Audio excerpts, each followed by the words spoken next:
Moby Dick, or, The Whale. By Herman Melville. Chapter 121. Midnight. The forecastle bulwarks. Stub and flask mounted on them, and passing additional lashings over the anchors there hanging.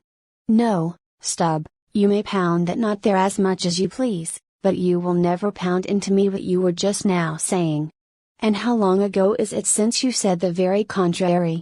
Didn't you once say that whatever ship Ahab sails in, that ship should pay something extra on its insurance policy, just as though it were loaded with powder barrels aft and boxes of lucifers forward? Stop, now, didn't you say so? Well, suppose I did. What then? I've part-changed my flesh since that time, why not my mind? Besides, supposing we are loaded with powder barrels aft and lucifers forward, how the devil could the lucifers get a fire in this drenching spray here? Why, my little man, you have pretty red hair, but you couldn't get a fire now. Shake yourself, your Aquarius, or the water-bearer, flask, might fill pitchers at your coat collar. Don't you see, then, that for these extra risks the marine insurance companies have extra guarantees? Here are hydrants, flask. But hark, again, and I'll answer ye the other thing. First take your leg off from the crown of the anchor here, though, so I can pass the rope. Now listen. What's the mighty difference between holding a mast's lightning rod in the storm, and standing close by a mast that hasn't got any lightning rod at all in a storm? Don't you see, you timberhead, that no harm can come to the holder of the rod, unless the mast is first struck? What are you talking about, then? Not one ship in 100 carries rods, and Ahab, man, and all of us, were in no more danger than, in my poor opinion, than all the crews in 10,000 ships now sailing the seas. Why, you king post, I suppose you would have every man in the world go about with a small lightning rod running up the corner of his hat, like a militia officer's skewered feather, and trailing behind like his sash. Why don't ye be sensible, flask? It's easy to be sensible, why don't ye, then? Any man with half an eye can be sensible. I don't know that, Stub. You sometimes find it rather hard. Yes, when a fellow's soaked through, it's hard to be sensible, that's a fact. And I am about drenched with this spray. Never mind, catch the turn there, and pass it. Seems to me we are lashing down these anchors now as if they were never going to be used again. Tying these two anchors here, flask, seems like tying a man's hands behind him. And what big generous hands they are, to be sure. These are your iron fists, hey? What a hold they have, too. I wonder, flask, whether the world is anchored anywhere. If she is, she swings with an uncommon long cable, though. There, hammer that knot down, and we've done. So, next to touching land, lighting on deck is the most satisfactory. I say, just wring out my jacket skirts, will ye? Thank ye. They laugh at long togs so, flask, but seems to me, a long-tailed coat ought always to be worn in all storms afloat. The tails tapering down that way, serve to carry off the water, g.c. Same with cocked hats, the cocks form gable and eave draughts, flask. No more monkey jackets and tarpaulins for me. I must mount a swallowtail, and drive down a beaver, so. Halloa! Phew! There goes my tarpaulin overboard. Lord, Lord, that the winds that come from heaven should be so unmannerly. This is a nasty night, lad.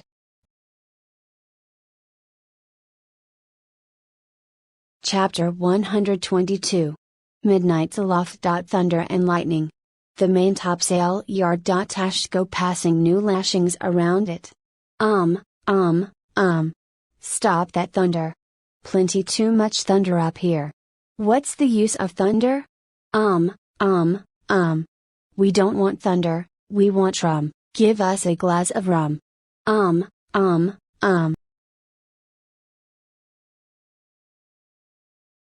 Chapter 123. The musket. During the most violent shocks of the typhoon, the man at the Pequod's jawbone tiller had several times been reelingly hurled to the deck by its spasmodic motions, even though preventer tackles had been attached to it, for they were slack, because some play to the tiller was indispensable. In a severe gale like this, while the ship is but a tossed shuttlecock to the blast, it is by no means uncommon to see the needles in the compasses, at intervals, go round and round. It was thus with the Pequods. At almost every shock the helmsman had not failed to notice the whirling velocity with which they revolved upon the cards. It is a sight that hardly anyone can behold without some sort of unwonted emotion. Some hours after midnight, the typhoon abated so much, that, through the strenuous exertions of Starbuck and Stubb, one engaged forward and the other aft, the shivered remnants of the jib and fore and main topsails were cut adrift from the spars, and went eddying away to leeward, like the feathers of an albatross, which sometimes are cast to the winds when that storm-tossed bird is on the wing. The 3 corresponding new sails were now bent and reefed, and a storm trysail was set further aft, so that the ship soon went through the water with some precision again, and the course, for the present, east-southeast, which he was to steer, if practicable, was once more given to the helmsman. For during the violence of the gale, he had only steered according to its vicissitudes.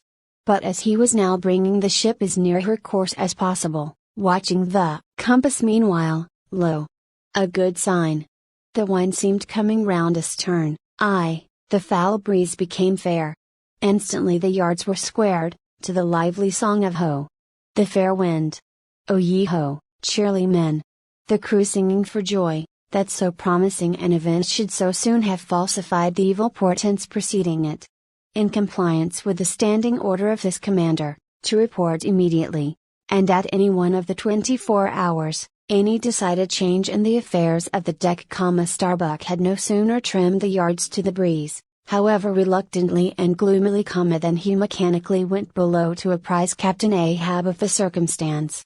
Ere knocking at his stateroom, he involuntarily paused before it a moment. The cabin lamp, taking long swings this way and that, was burning, fitfully, and casting fitful shadows upon the old man's bolted door, a thin one, with fixed blinds inserted, in place of upper panels. The isolated subterraneousness of the cabin made a certain humming silence to reign there, though it was hooped round by all the roar of the elements.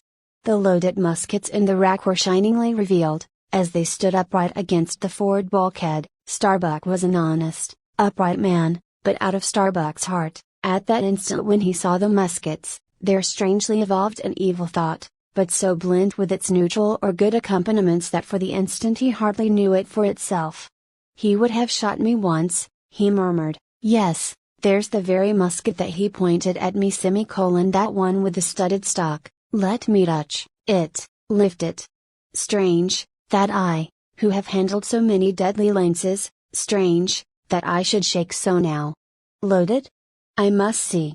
Aye, and powder in the pan, that's not good. Best spill it, ? Wait. I'll cure myself of this. I'll hold the musket boldly while I think. I come to report a fair wind to him. But how fair? Fair for death and doom, that's fair for Moby Dick. It's a fair wind that's only fair for that accursed fish. The very tube he pointed at me! The very one, this one, I hold it here, he would have killed me with the very thing I handle now.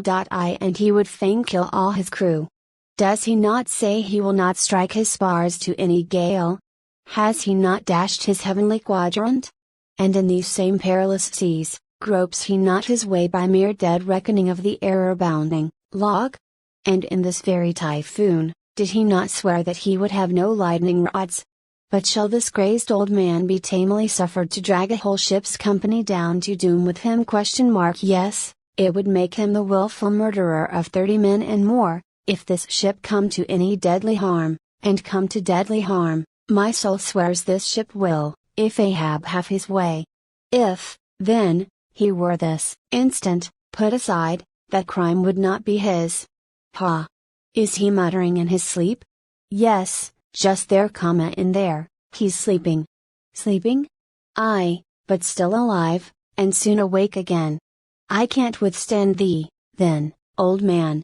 Not reasoning, not remonstrance, not entreaty wilt thou hearken to, all this thou scornest.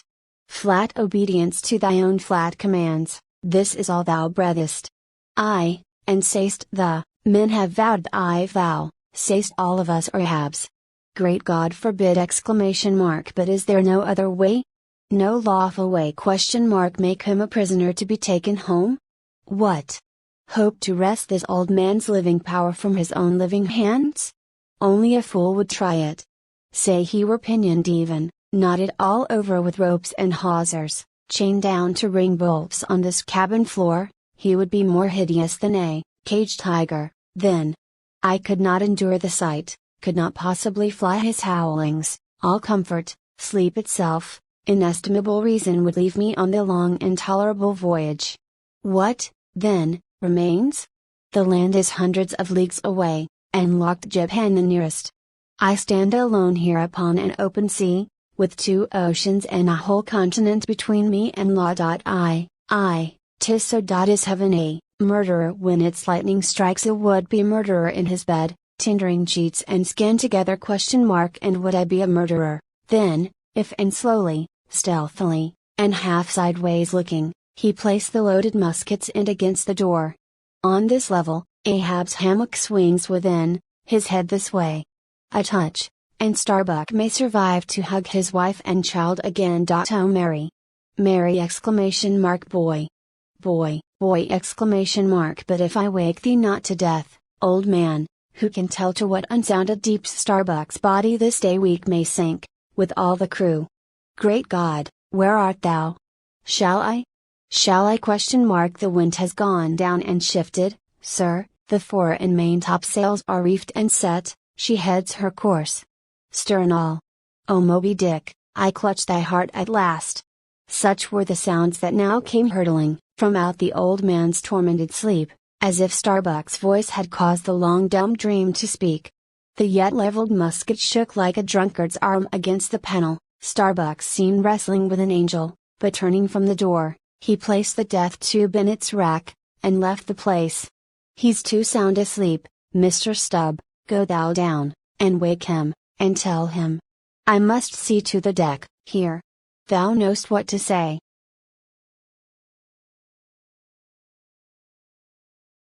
Chapter 124. The Needle. Next morning the not yet subsided sea rolled in long slow billows of mighty bulk, and striving in the Pequod's gurgling track, pushed her on like giants' bombs outspread. The strong, unstaggering breeze abounded so, that sky and air seemed vast out-bellying sails, the whole world boomed before the wind. Muffled in the full morning light, the invisible sun was only known by the spread intensity of his place, where his bayonet rays moved on in stacks.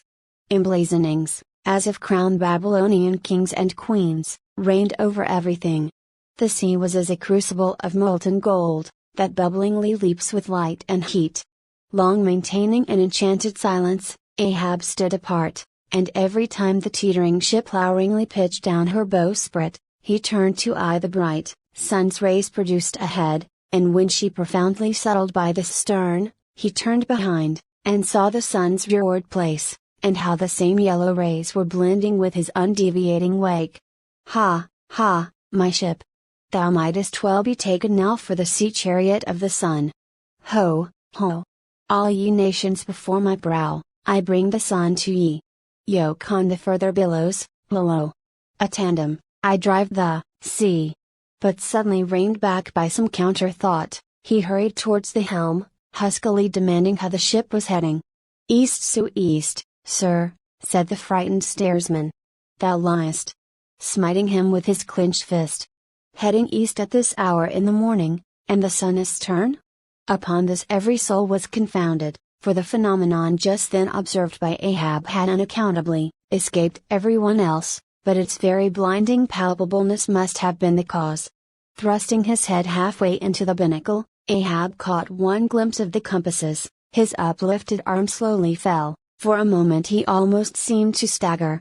Standing behind him Starbuck looked, and lo! The 2 compasses pointed east, and the Pequod was as infallibly going west. But ere the first wild alarm could get out abroad among the crew, the old man with a rigid laugh exclaimed, I have it! It has happened before. Mr. Starbuck, Last night's thunder turned our compasses, that's all.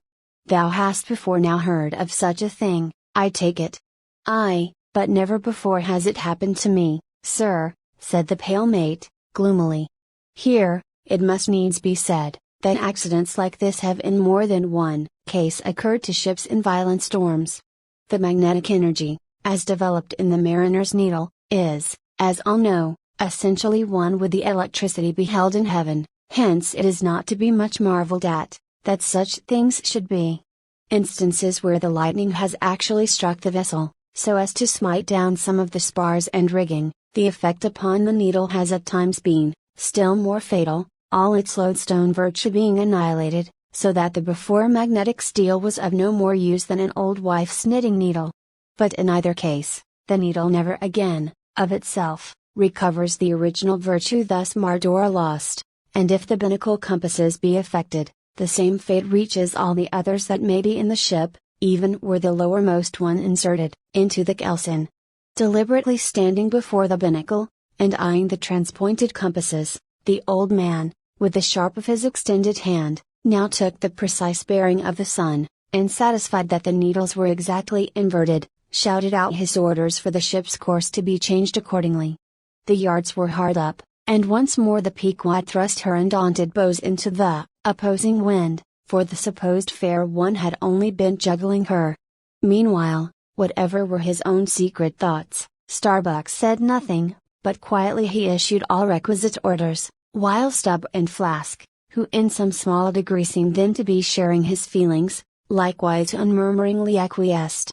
As for the men, though some of them lowly rumbled, their fear of Ahab was greater than their fear of fate.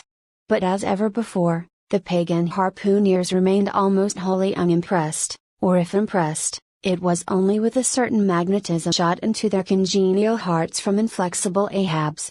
For a space the old man walked the deck in rolling reveries. But chancing to slip with his ivory heel, he saw the crushed copper side tubes of the quadrant he had the day before dashed to the deck. Thou poor, proud heaven gazer and sun's pilot! Yesterday I wrecked thee, and today the compasses would fain have wrecked me. So. But Ahab is lord over the level lodestone yet. Mr. Starbuck, a lance without a pole, a top maul, and the smallest of the sailmaker's needles. Quick accessory, perhaps, to the impulse dictating the thing he was now about to do, were certain prudential motives, whose object might have been to revive the spirits of his crew by a stroke of his subtle skill, in a matter so wondrous as that of the inverted compasses. Besides, the old man well knew that to steer by transpointed needles, though clumsily practicable, was not a thing to be passed over by superstitious sailors, without some shudderings and evil portents. Men, said he, steadily turning upon the crew, as the mate handed him the things he had demanded, my men, the thunder turned old Ahab's needles, but out of the spit of steel Ahab can make one of his own, that will point as true as any. Abashed glances of servile wonder were exchanged by the sailors, as this was said, and with fascinated eyes they awaited whatever magic might follow. But Starbuck looked away. With a blow from the topmaul Ahab knocked off the steel head of the lance, and then handing to the mate the long iron rod remaining, bade him hold it upright, without its touching the deck. Then, with the maul, after repeatedly smiting the upper end of this iron rod, he placed the blunted needle endwise on the top of it, and less strongly hammered that, several times, the mate still holding the rod as before, then going through some small strange motions with it, whether indispensable to the magnetizing of the steel, or merely intended to augment the awe of the crew, is uncertain. He called for linen thread, and moving to the binnacle, slipped out the two reverse needles there, and horizontally suspended the sail needle by its middle, over one of the compass cards. At first, the steel went round and round, quivering and vibrating at either end, but at last it settled to its place, when Ahab, who had been intently watching for this result, stepped frankly back from the binnacle, and pointing his stretched arm towards it, exclaimed, Look ye, for yourselves, if Ahab be not lord of the level lodestone. The sun is east, and that compass swears it. One after another they peered in, for nothing but their own eyes could persuade such ignorance as theirs, and one after another they slunk away. In his fiery eyes of scorn and triumph, you then saw Ahab in all his fatal pride. Chapter 125. The Log in Line. While now the fated Pequod had been so long afloat this voyage, the log in line had but very seldom been in use. Owing to a confident reliance upon other means of determining the vessel's place, some merchantmen, and many whalemen, especially when cruising, wholly neglect to heave the log, though at the same time, and frequently more for form's sake than anything else, regularly putting down upon the customary slate the course steered by the ship, as well as the presumed average rate of progression every hour. It had been thus with the Pequod. The wooden reel and angular log attached hung, long untouched, just beneath the railing of the after bulwarks. Rains and spray had damped it, sun and wind had warped it, all the elements had combined to rot a thing that hung so idly. But heedless of all this, his mood seized Ahab, as he happened to glance upon the reel, not many hours after the magnet scene, and he remembered how his quadrant was no more, and recalled his frantic oath about the level log and line. The ship was sailing plungingly, astern the billows rolled in riots. Forward, there! Heave the log! Two seamen came. The golden-hued Tahitian, and the grizzly Manxman. Take the reel, one of ye, I'll heave. They went towards the extreme stern, on the ship's lee side, where the deck, with the oblique energy of the wind, was now almost dipping into the creamy, sidelong rushing sea. The Manxman took the reel, and holding it high up, by the projecting handle ends of the spindle, round which the spool of line revolved, so stood with the angular log hanging downwards, till Ahab advanced to him. Ahab stood before him, and was lightly unwinding some 30 or 40 turns to form a preliminary hand coil to toss overboard, when the old Manxman, who was intently eyeing both him and the line, made bold to speak. "Sir, I mistrust it, this line looks far gone, long heat and wet have spoiled it. 'Twill hold, old gentleman. Long heat and wet, have they spoiled thee? Thou seemst to hold. Or, truer perhaps, life holds thee, not thou it. I hold the spool, sir. But just as my captain says. With these great hairs of mine 'tis not worth while disputing, specially with a superior, who'll ne'er confess. What's that? There now's a patched professor in Queen Nature's granite-founded college, but methinks he's too subservient. Where wert thou born?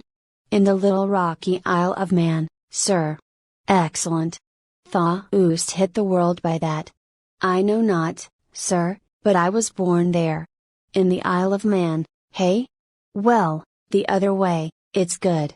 Here's a man from Man, a man born in once independent Man, and now unmanned of Man, which is sucked in, by what? Up with the reel. The dead, blind wall butts all inquiring heads at last. Up with it, so. The log was heaved. The loose coils rapidly straightened out in a long dragging line astern, and then, instantly, the reel began to whirl. In turn, jerkingly raised and lowered by the rolling billows, the towing resistance of the log caused the old reelman to stagger strangely. Hold hard. Snap. The overstrained line sagged down in one long festoon, the tugging log was gone.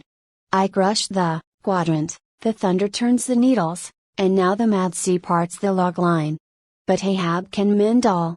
Haul in here, Tahitian, reel up, Manxman. And look ye, let the carpenter make another log, and mend thou the line. See to it. There he goes now, to him nothing's happened, but to me, the skewer seems loosening out of the middle of the world. Haul in, Tahitian. These lines run whole, and whirling out, come in broken, and dragging slow. Ha, Pip? Come to help, eh, Pip? Pip? Whom call ye Pip? Pip jumped from the whale boat. Pip's missing. Let's see now if ye haven't fished him up here, fisherman. It drags hard, I guess he's holding on. Jerk him, Tahiti. Jerk him off, we haul in, no cowards here. Ho! There's his arm just breaking water. A hatchet! A hatchet! Cut it off, we haul in, no cowards here. Captain Ahab. Sir, sir. Here's Pip, trying to get on board again. Peace, thou crazy loon, cried the marksman, seizing him by the arm. Away from the quarterdeck. The greater idiot ever scolds the lesser, muttered Ahab, advancing. Hands off from that holiness. Where sayest thou Pip was, boy? Astern there, sir, astern. Lo. Lo. And who art thou, boy? I see not my reflection, in the vacant pupils of thy eyes. O God! That man should be a thing for immortal souls to sift through. Who art thou, boy? Bellboy, sir, ship's crier, ding, dong, ding. Pip. Pip. Pip. 100 pounds of clay reward for Pip, 5 feet high, looks cowardly, quickest known by that. Ding, dong, ding. Who's seen Pip the coward? There can be no hearts above the snow line.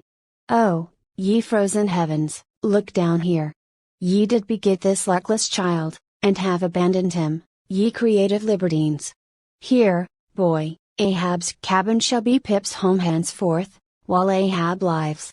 Thou touchest my inmost center, boy, thou art tied to me by cords woven of my heart's strings. Come, let's down. What's this? Here's velvet sharkskin, intently gazing at Ahab's hand, and feeling it. Ah, now, had poor Pip but felt so kind a thing as this, perhaps he had ne'er been lost. This seems to me, sir, as a man rope, something that weak souls may hold by. Oh, sir, let old Perth now come and rivet these two hands together, the black one with the white, for I will not let this go.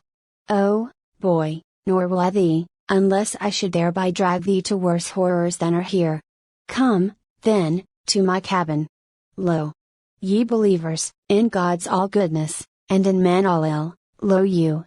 See the omniscient God's oblivious of suffering man, and man, though idiotic, and knowing not what he does, yet full of the sweet things of love and gratitude. Come! I feel prouder leading thee by thy black hand, than though I grasped an emperor's. There go 2 daft ones now, muttered the old Manxman. One daft with strength, the other daft with weakness. But here's the end of the rotten line, all dripping, too. Mend it, eh? I think we had best have a new line altogether. I'll see Mr. Stubb about it.